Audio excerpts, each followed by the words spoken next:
Don't forget that you're listening to Nightmare.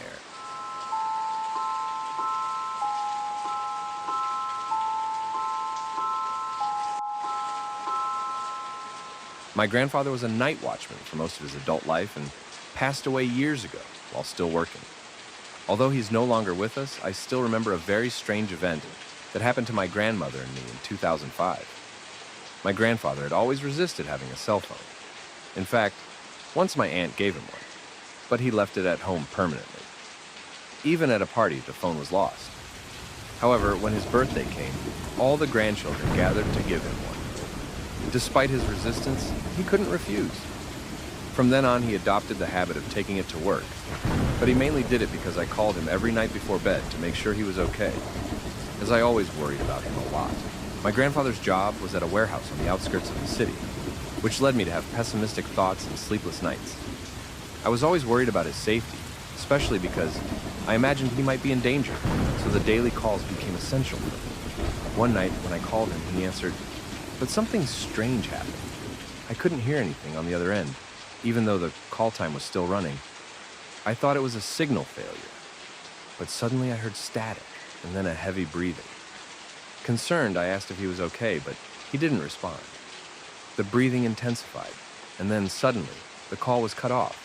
Scared, I quickly got up and went to my grandmother's room to tell her what had happened. We decided to call again, and that's when a child's voice, furious, answered without shouting, but with an intensity that froze our blood. "What do you want, bitches?" the voice said. My grandmother also heard it, even though it wasn't on speakerphone. I asked, "Where's my grandfather? Who are you?" But all I heard was heavy breathing. My grandmother, frightened, urged me to hang up the phone.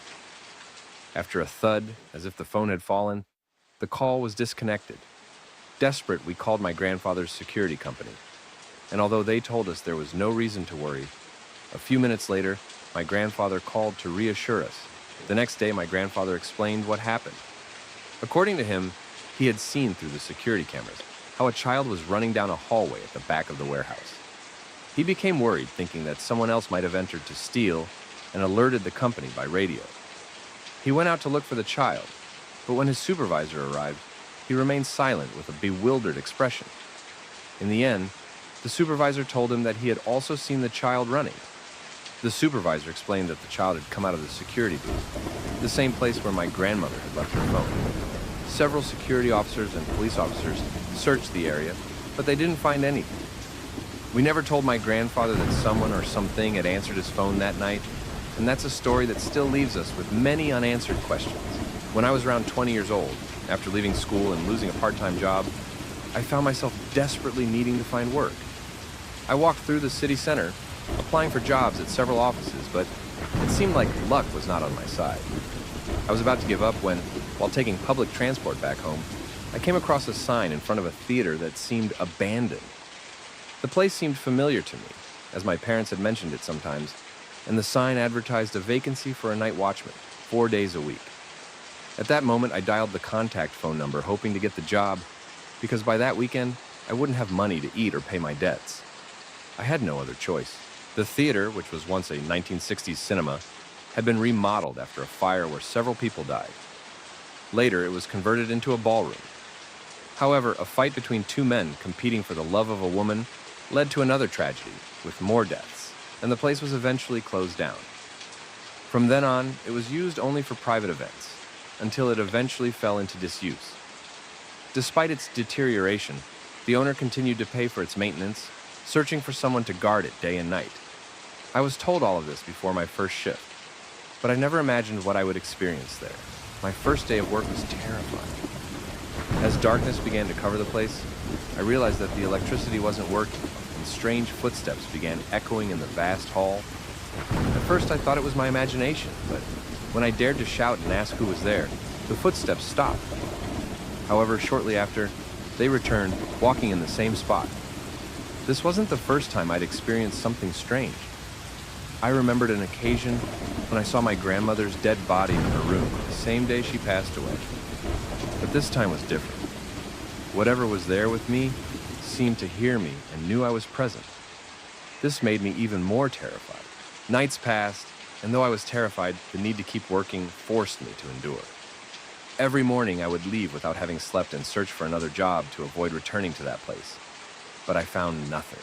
A week had passed, and the strange noises grew more intense. Sometimes I would hear what sounded like someone moving the old furniture covered with white sheets. One day, desperate, I shouted to whatever was there, "Do whatever you want. I'm not afraid anymore." Then a deep silence filled the place. But in the midst of that stillness, I heard breathing behind me, slow and deep, as if someone was exhaling air with difficulty. The sound came closer and closer until I felt the breath on the back of my neck. Paralyzed by fear, I closed my eyes and ran without looking back, only thinking of getting out as fast as possible. I spent the night near the old movie theater's ticket booth, not daring to return until dawn. It wasn't until I saw the daylight that I gathered the courage to return that same night. I don't know how others feel, but I could never get used to those strange manifestations. That night, for instance, was a bit quieter. Although I heard some sounds inside the building, I checked and found nothing. They told me the batteries in the lamp had been changed, but I still felt it was as weak as always. Some distant voices from the street gave me a bit of reassurance, as I didn't like the feeling of being trapped there, sensing that everyone in that street had disappeared. That night, I fell asleep for a moment around 1 a.m., but a dream of someone entering the building woke me up. When I opened my eyes, I realized it had just been a dream. But my first reaction was to get up and walk around, checking every corner. That's when I noticed something strange on the wall in the entrance hall. I saw it out of the corner of my eye, still blurry from sleep, but I forced myself to wake up fully and focus better. When I got closer, I directed the light of the lamp toward the figure. What I saw chilled me to the bone. It was a completely burned man, his face disfigured, but his eyes wide open, full of rage, staring at me intensely. I guess I fainted because I was woken up by the guard arriving in the morning. He was alarmed because he didn't find me sleeping on the couch as usual. Instead, I was lying in the middle of the hallway, with the lamp out of battery. He thought I had died. "I'm glad you're okay. I guess today's your last day, right?" he said. I nodded, but I felt like he knew something about what was happening. We didn't talk any further, and I didn't have the energy to go back, not even to collect the money for the days I worked. Soon after, when we were newly married, my husband started working as a security guard. We already had a 4-year-old child, and since he worked long shifts during the day, he always asked for night shifts when he could, so he could take our child to school and pick him up in the afternoon. He had to work in places that one might consider quite eerie: hospitals, funeral homes next to a cemetery, and even in an abandoned hotel with few clients. However, the only time he experienced something paranormal was when he worked on a vast plot of land where trailer boxes were stored near a quiet road. At first, he was scared by the large number of white owls in the area. Although he didn't believe in the paranormal or religious things, he was an atheist at the time. His mother had always told him that white owls were messengers of evil. Although he didn't understand this belief, over time he got used to them, and they became the only sound he would hear during the night, until other birds started singing near dawn. One night when he arrived at work, he found a destroyed minibus, which, as he was told, had been involved in an accident in which several passengers died. The vehicle had been in police custody for a while and was now being repaired in a specialized workshop. The place where it had been left made him uncomfortable, especially when he noticed bloodstains inside the van near the entrance. Despite his discomfort, he decided to ignore it and continue with his work. The night seemed normal until he heard a loud flapping sound very close to him. He thought it was an owl, but something strange happened. All the bird sounds suddenly stopped. He stayed silent, confused and alert, feeling an odd sensation that something wasn't right. At that moment, the calm of the night was shattered, and a chill ran down his body. He realized that the silence was much deeper than usual, as if everything was paused, waiting for something that he couldn't understand. It was at that moment that he realized something far beyond the natural was happening, but he still couldn't explain it. He went out to take a look, but there didn't seem to be anything. The land they used to store the trailers was vast, stretching hundreds of meters into the hills that surrounded it. Given how large it wasn't strange that something could go unnoticed. So he started walking, slowly checking every corner. After about 15 minutes, He heard the flapping again, now about 50 meters away from him, coming off the main path that led from the entrance to the far end of the land. With his flashlight, he began to illuminate the trailer boxes, hoping to find the bird causing the strange sound.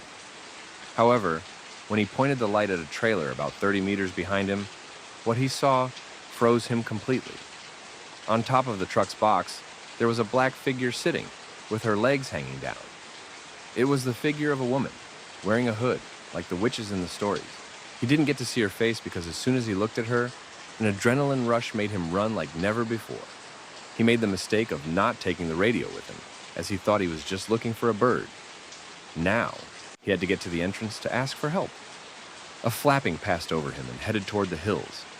After a few minutes of running, drenched in sweat, he finally arrived at the entrance. He saw the police officer's presence, and although he didn't have any weapons besides pepper spray, he approached them, looking for some kind of support. While watching the path, something caught his attention. A figure seemed to crouch suddenly, hiding from his view. He took his flashlight and the pepper spray and slowly began to walk toward the spot, with the feeling that he needed to protect everything on that land. He reached the truck and gently pushed the door open. It was at that moment, as he entered backward, that he saw the figure of the witch, who seemed to be devouring what he swore was a child. Without thinking twice, he unleashed the entire spray of pepper spray and lunged at the woman. However, the spray and loud flapping surrounded him, and when he stopped feeling the presence, he couldn't see anything. It was then that he felt as if a huge bird was quickly flying away from him. He ran to the street where a police unit found him. He was covered in blood, and the officers began to check the interior of the place. He told them that there was something strange inside the crashed truck, but when they checked, they only found a huge, half-dead owl inside. The police officers were also confused about what kind of animal could hunt such a large owl with such enormous claws, and then bring it there to devour it. The explanation they came up with was that some crazy person, possibly blinded by drugs, had found the dying owl and tried to feed on it. When my husband and the other officer considered the explanation, they realized it made no sense, but they couldn't find any other logical answer. After that incident, my husband was assigned a partner to be with him on the night shift, and the place was guarded by at least 2 people at night. From that moment on, my husband had the quietest nights, surrounded only by the sound of the white owls. However, whenever the sound of the birds ceased, he felt an odd unease. He would look toward the back of the land, and sometimes he thought he could see the figure of a woman dressed in black, standing on the trailers, watching from the shadows. It wasn't a clear figure, but it was visible enough to unsettle him. Although the rest of the nights were quiet, that image remained in his mind. The white owls could fall silent, but the feeling that something or someone was watching him remained. Sometimes he felt as though something else was lurking in the darkness, though he couldn't explain it. The strange encounter with the witch, or whatever that figure was, became a terrifying memory that haunted him every time he went out to work. Every time the white owls fell silent, he felt as if something sinister was waiting for the night to cover him completely.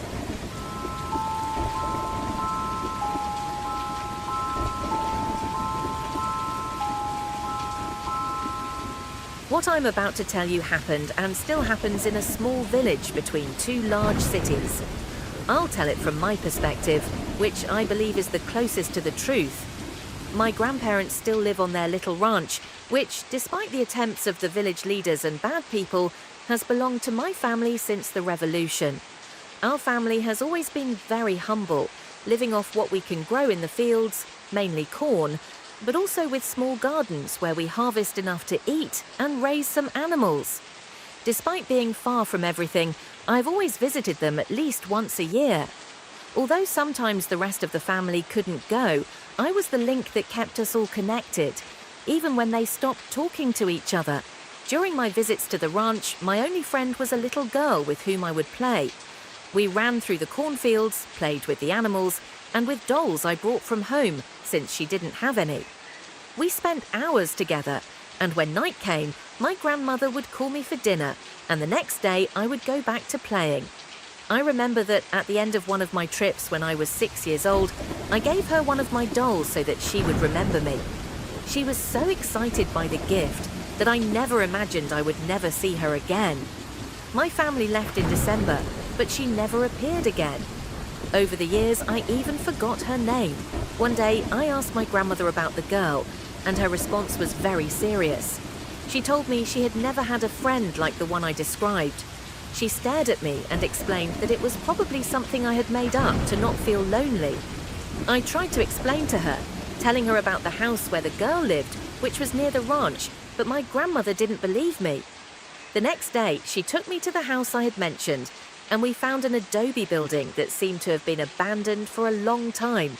I didn't know what to think, as it all confused me deeply. As the years passed, I forgot about the matter, although I never stopped remembering that girl. When my uncle took me to the airport, I told him about her. My uncle, who always picked me up and took me, looked at me seriously. He confessed that he too had had a similar experience when he was a child. He told me that something bad had happened with the girl, something related to my father and my grandfather. My uncle didn't go into details, but his voice hardened when he mentioned that the girl would appear among the cornfields, especially when they went to work, but only if my cousin wasn't around, since he was already older. Those words left a strange feeling in me, and although I never got clear answers, I understood that things were happening in that village that no one seemed to want to remember. We used to see the girl, or at least my uncle recognized her. When I described the girl's clothes and long hair, he said he remembered her as being dirty. But although he knew we were talking about the same girl, he didn't recognize her the way I did. My description was of an ordinary girl, with the innocent face of any child. However, when he saw her, he told me about a horrible look with deeply black eyes and rotting teeth. That made me stop believing him. I thought he was just trying to scare me with another story, so we changed the subject. When we got to the airport, he brought up the girl again. In the middle of the night, a cry woke me up. First I heard it in the cornfield, then closer, circling around the window. I tried not to look, not to see anything, and went back to sleep. When I almost managed to, something fell on my dad's bed, just a few steps from mine, followed by a cry, my dad crying in his sleep. When I looked at him, I saw the girl, biting his side almost from behind, with scissors like a snake. She was staring directly at me while doing it. I screamed, and your grandfather rushed into the room. He gave several machete strikes until the girl ran out through the window. That was the last time we saw her. When I got home, I didn't forget the story or what had happened during that vacation. I focused on my little brother, my friends, and returned to the routine. Almost a month passed, if I'm not mistaken, until one afternoon, by chance, I saw my dad without his shirt. I saw his right side and couldn't help but notice a scar, as if an animal had bitten him. It was old, but still visible. When I asked him about it, he told me that my uncle had accidentally cut him with a can. Although I laughed a little, his excuse didn't convince me, and I understood he was hiding something from me. I never mentioned the girl or the incident again. A year later, I returned to the ranch, but I never talked about the girl. Although I remembered how she always left the cornfield on her own, never taking the path to the house, which made me think I had given her the right name, the girl from the cornfield. During that vacation, I forgot about her until the last night when I was left alone in the room that had once belonged to my father. Trying to sleep, I heard the crying again. Looking out the window, I thought I saw the girl among the corn stalks. At that moment, I felt a deep sadness, thinking that the girl, who had once been my friend, would have been happy to play with me and my cousins, instead of being alone in that field. Suddenly, the girl started running toward my window, and I fell backward, terrified, lying on the floor, waiting for her to jump inside. I heard the crying again, but this time it came from the roof, and behind me, the door slammed open. At that moment, 2 arms lifted me off the ground and pulled me out of the room. I didn't even have time to scream. Then I recognized the smell of my grandfather. He said to me, "You're going to stay with us because that room gets cold." That was the only thing he said before we entered my grandparents' room. There, my grandmother subtly placed a piece of furniture in front of the door. My grandfather left his machete next to the bed, and I slept between them, more peacefully than ever. A few months later, Mum fell ill, and although I was very young, I had to take on many tasks she could no longer do. My dad, though trying to help, was also busy with work. During some vacations, my parents asked me not to go to my grandparents' house, as my brother was older and it was his turn to go. I cried, got angry, and complained because I didn't want him to go alone, but I couldn't do anything. In the end, I accepted with great fear and waited for news from him every day. My mum was also worried and kept in constant contact, but he was only there for a few days. When we went to pick up my brother, it broke my heart to see him covered in scratches on his face, beaten and scared. I still remember my mum's furious call to my grandparents, who said he had fallen off a horse or from a bush when they were teaching him how to ride. In the middle of the argument, my grandparents said goodbye to us, telling us not to send him again unless it was with someone older, as they were already too old and weak to take care of us. After everything that happened, several years passed before I went back to my grandparents' house, but when I finally did, they were no longer there.